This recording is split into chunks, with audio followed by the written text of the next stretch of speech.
39강 해보겠습니다. 200쪽입니다. 피타의 글을 읽으면 읽을수록 독특하게 자기의 입장을 전개하고 있습니다. 이 책을 신학 개론이라고 말할 수는 없습니다. 전형적인 신학 개론하고는 완전히 접근하는 방식이 다릅니다. 일반적인 신학 개론은 여러 분과들의 특징들을 설명하는 거예요. 그래서 그것을 또 어떻게 공부하냐는 방법론을 설명합니다.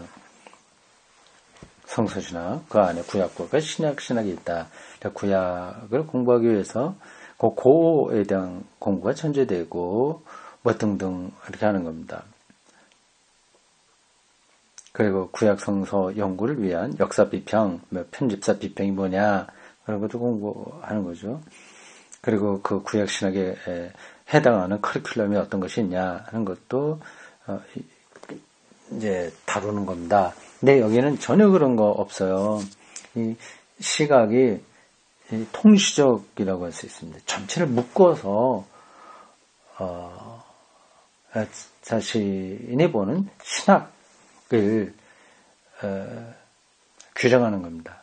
개념 정리하는 거죠. 그래서 이 책 제목이 원래 이 신학 개론이 아니라 테올로기예요. 제목 자체가. 앞부분에 보면 원서 제목이 나옵니다. 제목이 테올로기입니다. 신학 이렇게 해야 이 원서 제목을 그대로 말하는 거죠. 이게 부제가 하나 달려 있어요. Einführung in das Studium. 연구 안내입니다. 연구 개론이라고 할 수 있습니다. 근데 이거를 우리말 번역으로는 신학의 길잡이 이렇게 해버렸네요. 신학하면 너무 무미건조하니까 길잡이라고 하는 말을 붙였습니다. 뭐 틀린 건 아니죠. 근데 그렇게 되면 이게 신학 개론을 말하는 책처럼 들려요. 부제가 뭐 연구 인문 이렇게 되어 있습니다만은 거기에 포커스가 있는 건 아니고 신학이 뭐냐 하는 것을 말하는데 포커스가 있습니다. 그래서 일반적인 신학 개론 책하고는 완전히 다른 종류다 하는 것을 읽어가지고 더 느끼게 됩니다. 200쪽 중간 패러그래프입니다. 우리는 지금 조직 신학을 따라가고 있습니다. 17세기 이래 개신교에서 정착된 조직 신학이라고 하는 명칭은 개신교에서 이 말이 자리를 잡았군요.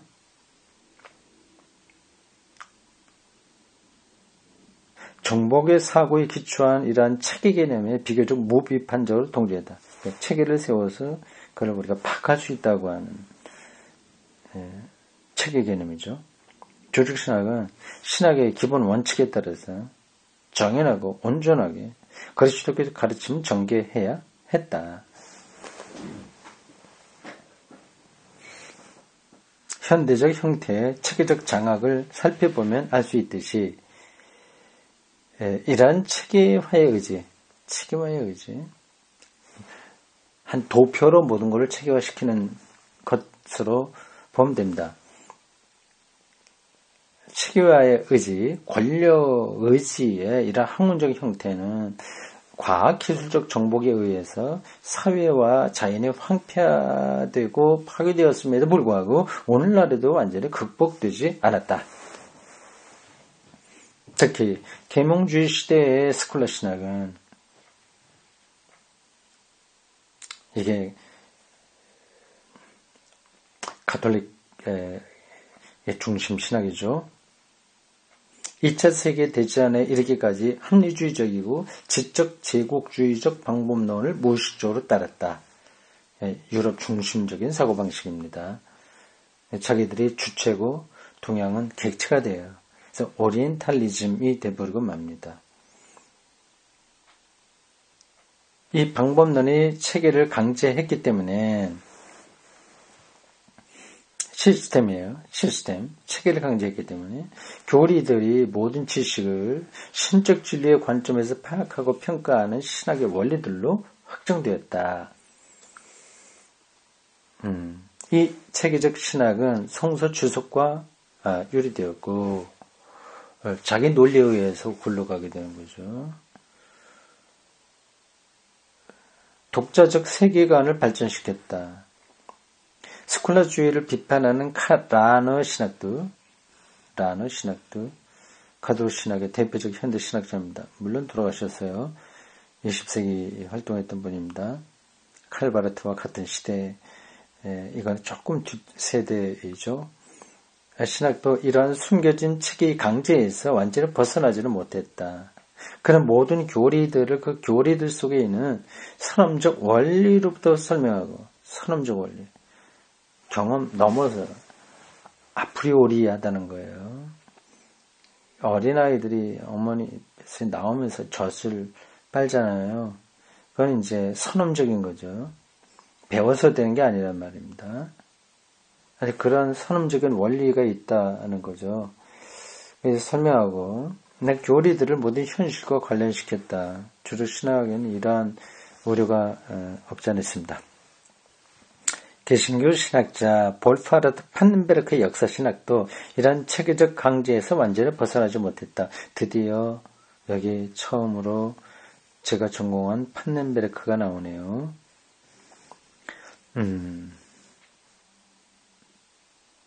그런데 조금 비판적으로 나오는 겁니다. 뭐 비판이라고 해서 판넨베르크가 잘못됐다는 게 아니라 어떤 한계가 있다고 하는 걸 말하는 것 뿐이죠. 이 한계 없는 신학자는 없습니다. 바르테도 있고 뭐 루터도 있고 다 있는 거죠. 근데 그 시대에 어떤 한계를 다 갖고 있습니다. 개신교 신학자 판넨베르크의 역사 신학도 이런 체계적 강제에서 완전히 벗어나지 못했다. 이건 헤겔의 역사 철학의 영향을 많이 받았다는 뜻입니다.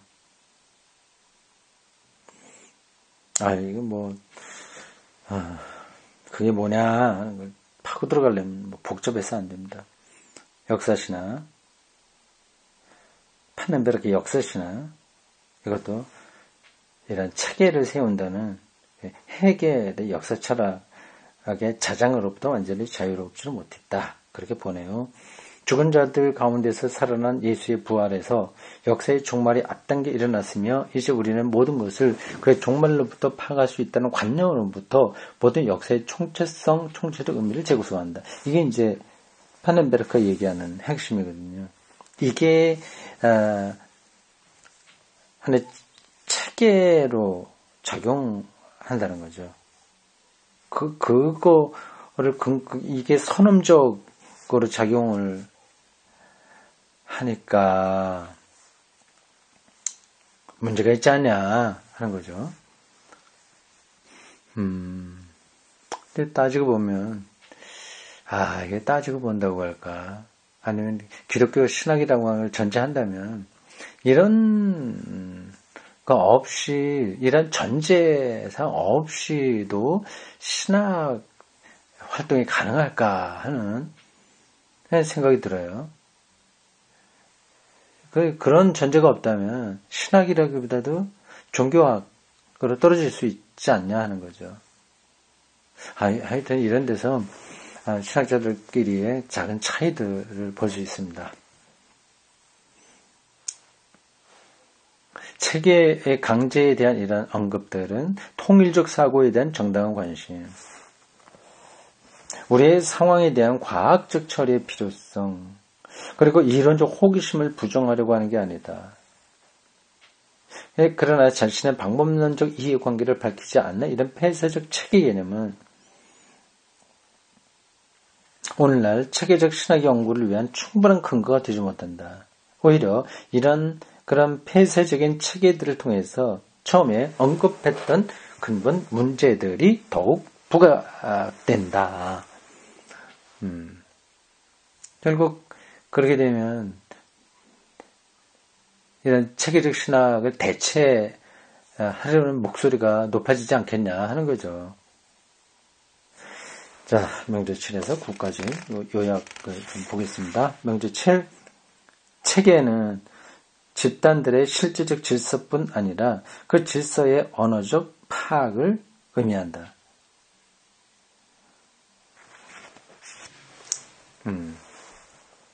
언어적 파악은 말로 그걸 설명한다는 겁니다. 책의 이론은 사회 질서들을 체계적으로 재구성할 수 있다고 주장한다. 그 이론은 사회 현실 자체가 아니라 하나의 체계라고 생각한다. 주장한다, 생각한다, 의미한다 이렇게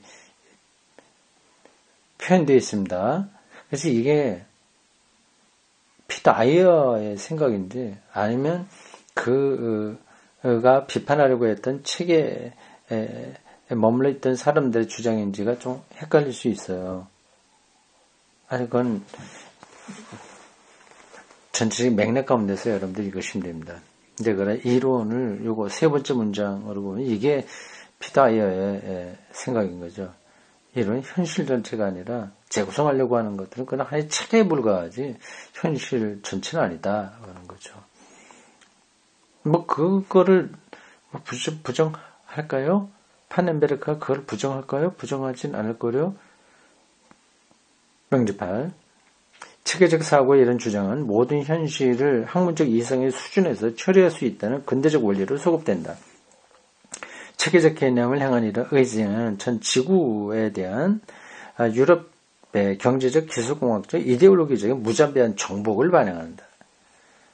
큰 흐름에서 이런 게 있죠. 그러니까 이 피터 아이어의 사상의 한 구석은 해방신학적인 그리고 막시즘적인 것들이 자리하고 있습니다. 그래서 이데올로기적인 비판 뭐 이런 말들을 많이 하죠. 명제구 체계적 신학이라는 표현은 부르주아적 근대의 체계와 의지를 무비판적으로 따른다. 십자가까지 이른 하나님의 역사적 행위에 대한 교회의 말씀을 체계적 개념들로 해치하려고 하지 않는 신학적 체계가 도대체 가능한가 하는 물음이 남는다. 다시요. 십자가까지 이른 하나님의 무능력을 가리키는데 십자가까지 이른 하나님의 역사적 행위에 대한 교회의 말씀을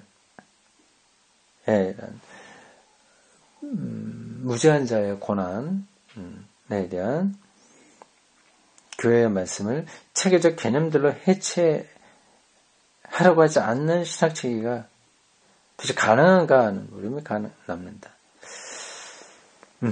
체계적 개념들 말고 다른 것으로 이러한 하나님의 역사적 행위를 교회가 말할 수 있겠냐 하는 거죠. 이 조직 신학의 대안이 과연 가능한가 하는 겁니다. 답은 뭐라고 나올까요? 이 사람이 가능하다고 볼까요? 가능하지 않다고 볼까요? 가능하다고 보지 않겠습니까? 가능하지 않다고 한다면 그건 이제 조직 신학은 필요 없는 거죠. 근데 가능하다고 해서 그냥 전통적인 의미의 체계를 세우는 거는 아닌 방식의 조직신학을 그는 말하지 않겠습니까? 그러한 자기 생각의 어떤 전개를 위해서 소제목으로 3번 열린 체계 이렇게 잡았습니다. 열린 체계. 이 시스템이 열려 있다고 하는 말이에요. 그거를 폐쇄적으로가 아니라 열린 것으로 봐야 된다는 뜻입니다. 모든 체계들은 체계라고 하는 말이 자꾸만 나오니까 읽기가 확 와닿지 않죠. 이렇게 교리가 다 체계입니다. 교회밖에 구원이 없다. 예수 믿으면 구원받는다. 이런 것들이 다 구원론 체계죠. 체계. 왜 그러냐는 걸 설명하는 게 그걸 다 체계적으로 설명해야 되지 않겠습니까? 믿어라 할 수는 없는 거 아니겠어요? 모든 체계들은 내적 삶과 외적 관계를 맺는다. 요새 쓰는 말로 하면 체계는 주변 세계를 가진다. Umwelt. 주변 세계를 가진다. 체계는 이제 그 자체로 쓰는 게 아니라 자체로서 끝나는 게 아니라 어떤 세계가 있는 주변에 있는 어떤 세계가 있는 거죠. 구원이라고 할 때 엑소더스를 구원이라고 하든가 바빌론 포로 석방을 구원이라고 하든가 뭐 등등 주변 세계가 있죠. 학문의 진술 체계들은 자신의 주변 세계와 어떻게 관계하는가에 따라서 열려 있을 수도 있고 닫혀 있을 수도 있다. 헤겔의 체계와 같은 총체적 체계는 그 주변 세계 전체, 자기에게 미리 주어진 역사와 자신의 성찰하는 현실을 자기 속으로 흡수해버린다. 아주 포괄적이라서 그런가 봐요. 자기 안으로 모든 세계를 흡수해버린다. 이런 체계는 아무리 규모가 크다고 해도 닫혀있다. 이건 판넨베르크도 그렇게 보고 있어요. 헤겔은 종말론적 시각이 약하니까 종말론은 열려있는 거죠. 헤겔에 의하면 역사는 결정이 되어 버렸어요. 막스가 말하는 역사도 사실은 결정되어 버린 겁니다. 그거를 판넨베르크는 비판하고 있습니다. 그래서 요 판넨베르크가 책의 지배적인 사고방식에서 자유로울 수 없다는 이 피터 아이흐의 비판은 판넨베르크를 충분하게 이해하지 못한 데서 오는 게 아닐까 싶은 생각이 드네요. 성서와 교회 행위를 통해서 변경될 수 없는 신학 체계들은 닫혀 있다. 변경될 수 없는 신학 체계는 닫혀 있는 거다. 이 체계들 속에서 모든 것은 처리되고 원리적으로 새로운 것은 없으며 이 체계들은 언제나 완결되어 있다. 완결. 체계적 신학의 바탕과 환경으로서 주변 환경, 그래서 성서 진리와 그리스도교적 행위가 체계적 신학의 성찰이 되면서도 성찰 대상이 되면서도 그 신학 체계를 변경할 수 있는 데서만 이 신학 체계는 열려 있다. 네, 그렇죠. 변경할 수 있죠. 신학, 그 정직하게 하는 사람이라고 한다면 이건 다 인정하는 거 아닐까요? 닫힌 체계들은 외부의 비판과 자극에 대해서 방어적이다. 열린 체계들은 바로 이러한 자극과 비판을 필요로 한다. 여기까지는 뭐 일반적인 얘기입니다. 닫힌 세계인 스콜라주의에 의해 파악된 토마스 아퀴나스의 사상은 내적인 교리적으로 닫힌 소설과 밖으로 열린 호교론적 토론을 분리할 수 없다.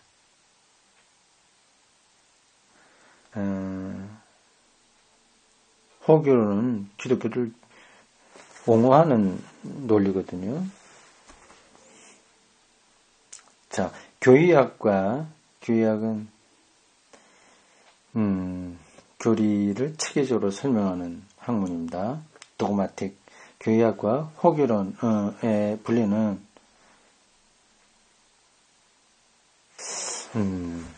종교개혁과 계몽주의에 맞서서 내적으로 자신의 교권을 확고히 하고 외적으로 호교론적으로 자신을 방어한 가톨릭 교회의 근대적 상황에서 이루어졌다. 교역은 교역대로 나가고 호교론대로 나가는 것은 뭐 교회 종교개혁 앞에서 자기를 지키려고 하는 그런 동기였다, 그죠? 호교론은 좀 교역에서 좀 충분하지, 교역적인 바탕이 좀 부족하다고 하더라도 그냥 밀고 나가는 거죠. 가톨릭 교회밖에는 구원이 없다, 이렇게 되면 호교론이 되는 겁니다. 마리아 숭배론 이런 것도 호교론이 되는 거죠. 기초신학은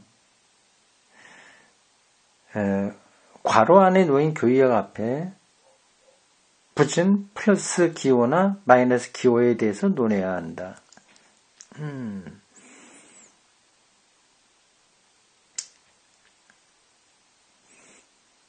이게 뭐 독일어의 특별한 표현이네요. 넘어가요. 교리를 전개하는 교의학을 보호했던 과로는 교의학의 교회성과 교권의 모류성이었다. 이 교권이 종교개혁과 계몽주의에 저항해서 성서 진리의 신적 권위만을 증언하지 않고 자신의 신적 권위를 지닌 것으로 주장했다는 점에서 자신은 가톨릭 교회예요.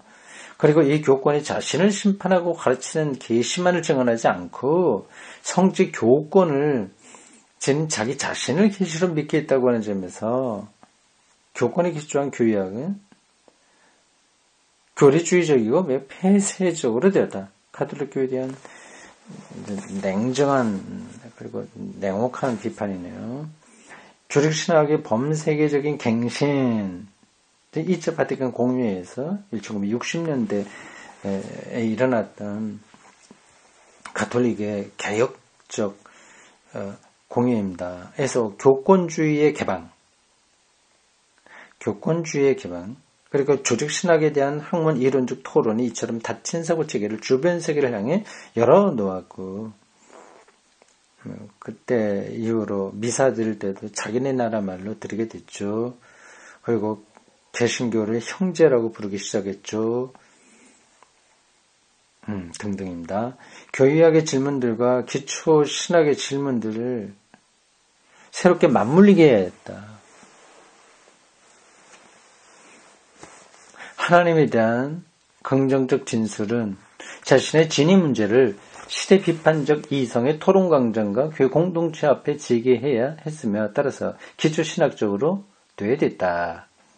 교회의 가르침에 대해서 교회 안팎에서 제기되는 모든 비판적 논의도 이 가르침의 기본 내용을 다루어야 했다. 이로써 교의학은 기초신학이 되고 기초신학은 열린 체계의 의미에서 교의학적으로 되었다. 교의학과 조직신학, 기초신학. 기초신학이라고 해서 가장 초보적이라고 하는 뜻은 아닙니다. 근본이 된다는 뜻이에요. 그래서 원어에서 기초가 뭐 베이스 이게 아니라 펀더멘탈입니다. 펀더멘트. 그래서 도그마틱하고 펀더멘탈 테올로기가 하나가 됐다고 하는 거예요. 이런 결합 속에서 체계화 의지의 제국주의는 극복되고 우리만 최고다 하는 그런 거 극복되고요. 체계적 신학은 조직신학은 구성적으로 신학 비판적 이론이 된다.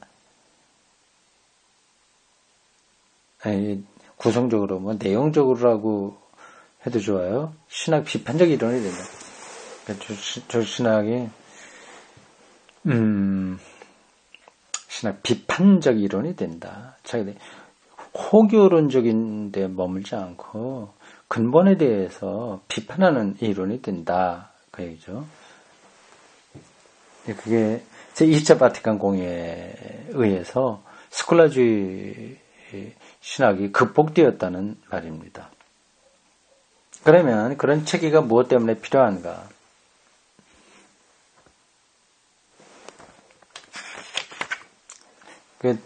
조직신학이 완전히 없애지 않고 여전히 이렇게 체계로서 남아야 되는 이유가 뭐냐 하는 거죠. 신학적, 체계적 사고의 모든 위험에도 불구하고 오늘 아래도 이 신학분과 조직신학은 도덕적 사실적 성찰에 비추어 볼 때 여전히 필요하다. 그렇죠? 이건 내가 앞에서 예고했습니다. 당연히 필요하다고 얘기하겠죠. 그게 없으면 많은 문제가 벌어지게 됩니다. 근본이 허물어지게 되죠. 처음에 제기했던 네 가지 물음들을 비춰볼 때 이 점이 분명해진다. 네 가지 물음, 이 가나다라로 한 거죠. 그건 비판적인 거였어요. 보면 196쪽부터 가나다라, 결국 마지막에는 조직신학 없이 그냥 종교학, 종교사회학, 철학, 종교학, 뭐 이것만 있으면 되지 않냐 하는 요청이라고 하는 거죠. 근데 그것에 비추어서 좀 살펴보자 하는 거네요. 가의 물음과 관련해서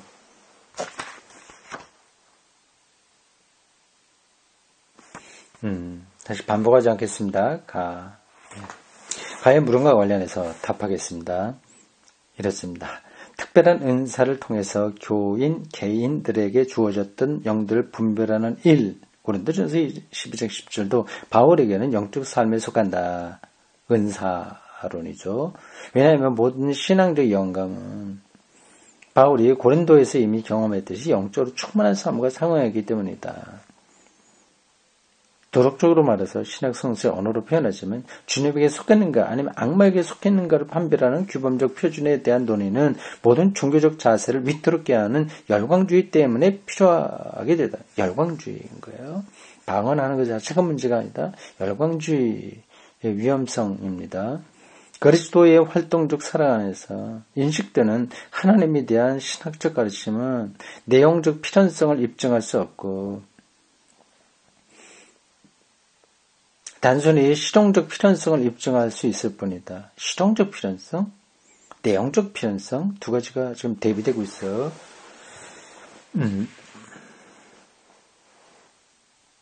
그러니까 막 열광적으로 뭐 봉사하고 뜨겁고 뭐 그렇게 가는 거 있지 않습니까?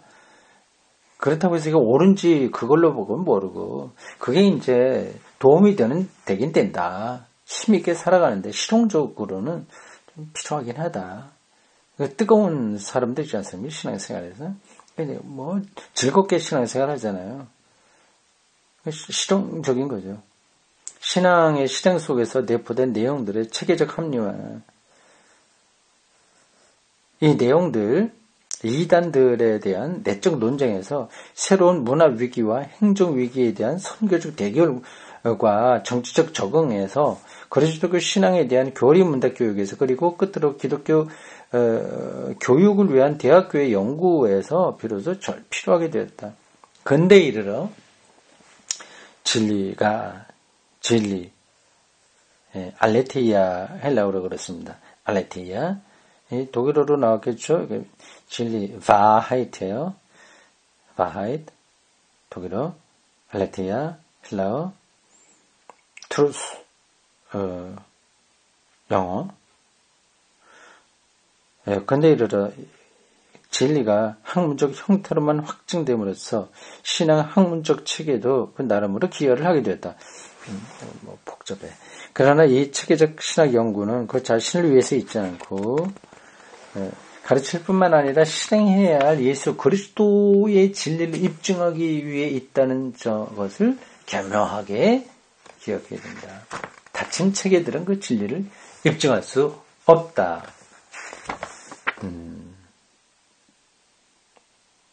신학 자체를 위해서 있는 게 아니라 예수 그리스도가 옳다는 사실을 입증하기 위해서 있다고 하는 걸 겸하게 기억해야 된다고 하는 거죠. 방언이 있다 없다 이거 옳다 그러다 이렇게 말하는 것보다는 그게 그리스도의 진리를 드러내냐 안 내냐 그거에 초점을 둬야 된다고 하는 겁니다. 그러니까 그걸 무조건 부정할 것도 없고 그걸 무조건 추정할 필요도 없는 거죠. 여기까지입니다.